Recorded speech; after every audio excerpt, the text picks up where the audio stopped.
Shalom Science family. I'm coming to you with a video on how I'm making my chicken broth. So what I have in here is, as you can see, portions of a chicken, a rotisserie chicken at that. There are some chickens in here that I have actually baked myself, along with some cut vegetables, celery, bell pepper, onion, all in here, right? As you can see. So I'm just going to add some water to this. I'm going to put this on high and allow this to simmer for about 8 to 9 hours. What I'll then do is separate my liquids from my solids. I will pick out my meat, put it in a jar, can the chicken meat that comes off the bone, because in the process it's going to cook down enough to come off of the bones, right? Once I get the chicken off the deboned, put into jars, then it will be canned. The broth will be separated. It will be canned. The bones that are left over in here and the vegetables that's left in here, I'll add more vegetables to that and come up to add fluids, more water, seasoning it very well, and then that will become my vegetable broth. We're not vegan, so we don't mind that it has a little bit of chicken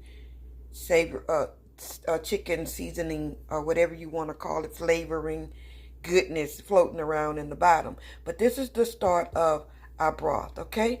And I do this because when making rice, it's on high. When making rice or any soups, you want that base other than water.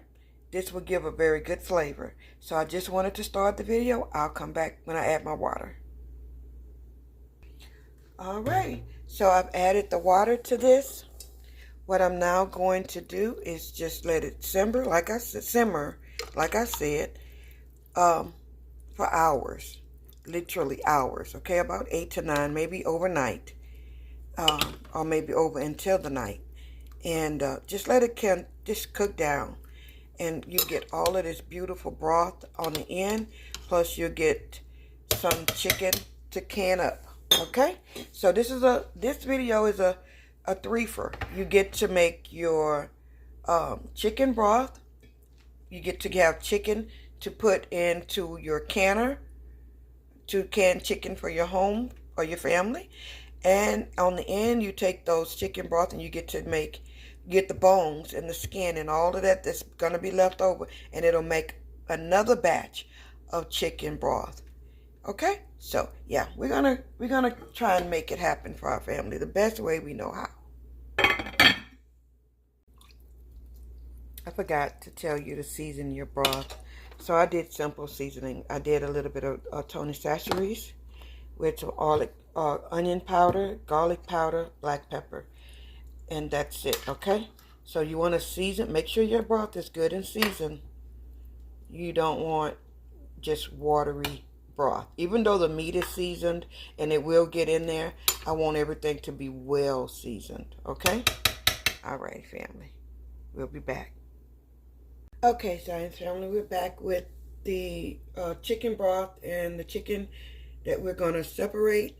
So I've let this cook for about 7 to 8, I think it was 8 hours. I let it just cook down. It's now completely cooled down, so it's been sitting for a minute. And I'm just going to strain this over into the bowl.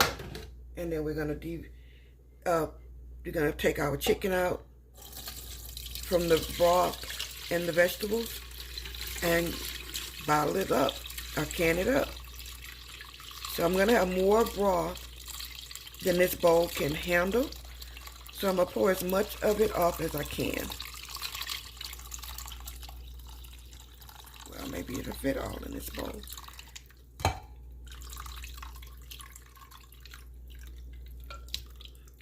And all of this chicken, I'll go through and get it out. And we'll can that as canned chicken, okay? Let me grab a spoon. I'm going to use this fork.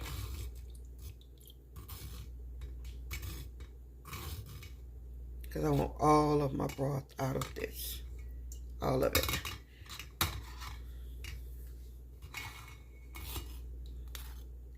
Okay. So So I'm going to go ahead and drain this, and then I'll be right back. Okay, brothers and sisters, so now I put my my jars out. I have my canning funnel here. So what we're going to do is just begin to pour in, mix into our, not mix it in, sorry. Pour in our broth. We're going to just put our broth into our jars. Okay, so let's go ahead and get started. So this is a simple process. You can just fill jars up. Leave a 1-inch headspace in each jar.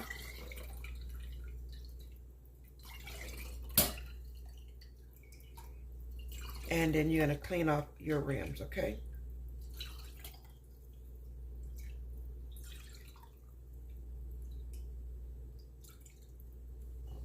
All right.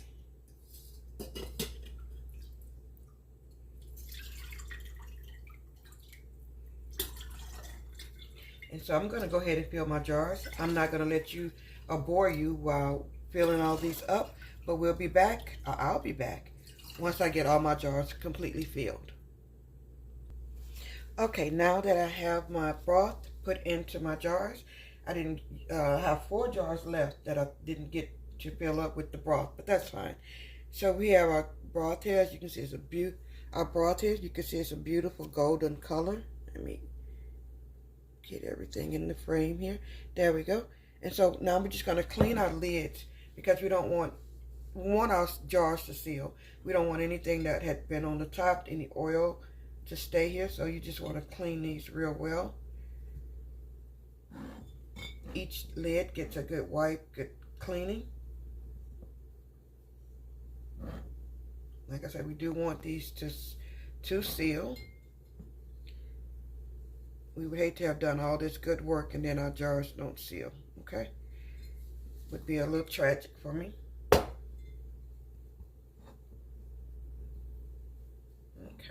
so I'm just gonna clean all of the lids, and then I'm gonna come back with a dry, clean cloth and wipe over it again, just for my own self's sake, okay? That I didn't just spread any oils or any of the broth around on the lids. I wanna make sure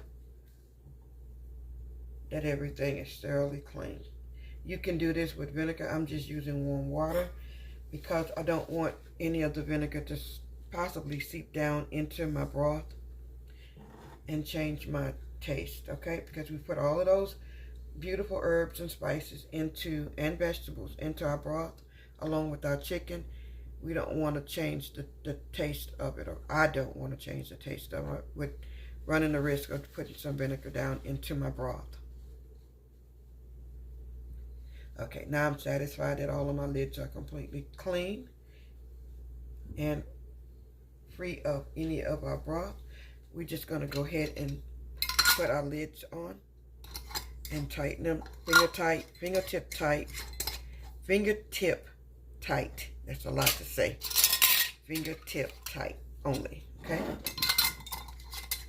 And then I'm going to come back when I put these into, I don't pressure can. Everything I do is water bathed. I water bathe everything, including my beans, okay? Including meat. Only in America has it become such a mandatory standard to pressure can things. Half the world, more than half the world, still water bathed all of their things, okay? So let's not get hung up on semantics that everything has to be done according to the gold standard of America. Okay, I'll be back. Okay, family, as you can see, I have put my jars into my water. It still haven't come up to temperature yet. It's still not warm. I'm just going to allow it to come to a rolling boil. I'll come back and show you what that looks like and how we can water bathe, seal these jars, okay? So I'll be back. Okay, family, now my time will start.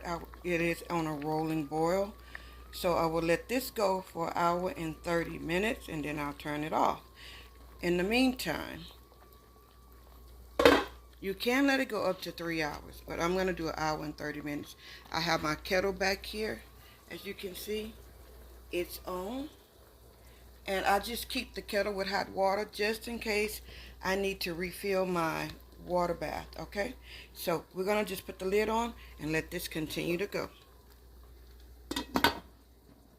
Okay, family, so as you can see, I've added more water to the vegetables that we had in here, the bones that are in here, and it's still making broth. So I'm going to put a little bit more seasoning in here because I did add more water after taking out all of my chicken. Well, I thought I got all my chicken out. Okay, after taking out all of the chicken. So I'm just going to season this broth here up like so, and I'm going to turn it back on, put the lid on it, and I'm going to let this go for about another 4 hours, and then I'll strain this, get rid of the bones. I won't trash these. Well, I probably will because I've taken it through a second process of brothing. So after this, the contents, the solids, would just be trash at that point. I don't have chickens to give them to, or hogs, or none of that kind of stuff. So if you do have chickens on your homestead or substead, then you can give this to your chickens to eat, okay? Because the bones are so soft now that they can eat this with no problems. But we're going to let that go ahead and come up and get us a little bit more broth. But what I brought you back to see is me with the chicken. This is what was the chicken from that rotisserie chicken that I had left over, and some leg quarters, okay? This meat was already cooked, so these are very well cooked. We just want to go ahead and can these up. And this will be something that I will put in something like a chicken soup later because of how soft the chicken is. And then when I run it through the water bath, it's going to even soften them up because it's going to cook them a little bit more. But no big deal. We just want to try and can up and put up as much as possible, okay? Again, this will go into like chicken noodle soup if someone is ill, or if I'm giving them, they're sick and they're a little queasy to their stomachs, I'll give them some of the chicken broth, open up a can of my chicken and add it to it just to give it a little bit more substance so it becomes medicinal. Your chicken bones are full of collagen, especially your chicken feet. I don't use chicken feet, but I'm just letting you know, if you process your own chickens and you can keep your chicken feet and you want to make broth, you can put your chicken feet into your broth, and the longer it cooks and they break down, the more collagen your chicken broth will have, okay? Some of this broth I can put into, or I probably will put into some, what is it called? Ice trays. I will put them into some ice trays, and that way if someone is sick, you can just go to a Ziploc bag once they've set up. Go to a Ziploc bag and get out an ice cube, warm it up. Warm that up, and then go ahead and, let me see if I can even this out some. Make it at least near the same. You can take the ice cubes out, warm it up into a teacup. You can open a can of this chicken if you like and add that to it, and then you have a medicinal way of taking care of someone who's sick, and the collagen and all of that will help bring them back up. Of course, you know, collagen helps out with your skin, and that's a good thing. But we're gonna use our chicken and chicken broth for cooking, medicinal purposes, if someone is sick with the flu or cold or the COVID cough. And so this will be our solution. 1 second, family. Okay, same process. We're gonna clean our jars. As you can see, I did add some broth to this. And just because I wanted to not just have chicken sitting in a container, in a jar. So I'm going to just go back and double clean these jars. Because again, these will be water bathed. And I want this to seal. So this will go into, when that's done, then this will go in. When I'm water bathing, because this chicken has already been cooked, as you know, a couple of times actually, I'm only going to water bathe these for about an hour and 10 minutes, okay? Because I just need the jars to seal. I'm not trying to seal. I'm not trying to cook my chicken. It's been cooked. I just need a good seal on these. And so, yeah. When that happens, then I'll come back. Thank you for showing up, family. All right, Science family. Here's my finished product of my chicken broth. I've taken it out of the canner. I'm just going to allow this to rest here for at least till in the morning. And then I'm just going to take my tops off to make sure that it is sealed. And here's one of the chickens, one of the containers that has chicken in it. As you can see, it is still bubbling. You can see it's still bubbling. So I'm going to just let it rest and I'll finish the other ones up. But I wanted to stop it here and show you the process. The lids have already begun to pop. And so I'll come back and drop a picture or a short video of me taking the rings off in the morning. But I wanted to get this out to you so that you can see my chicken broth. Isn't that a beautiful color? This camera's not really doing it any good. Let me see if I can change this hue. How about that? Is that a better view of what the color looks like? Let me pick one up and put it in the light. Why did light went out? Okay.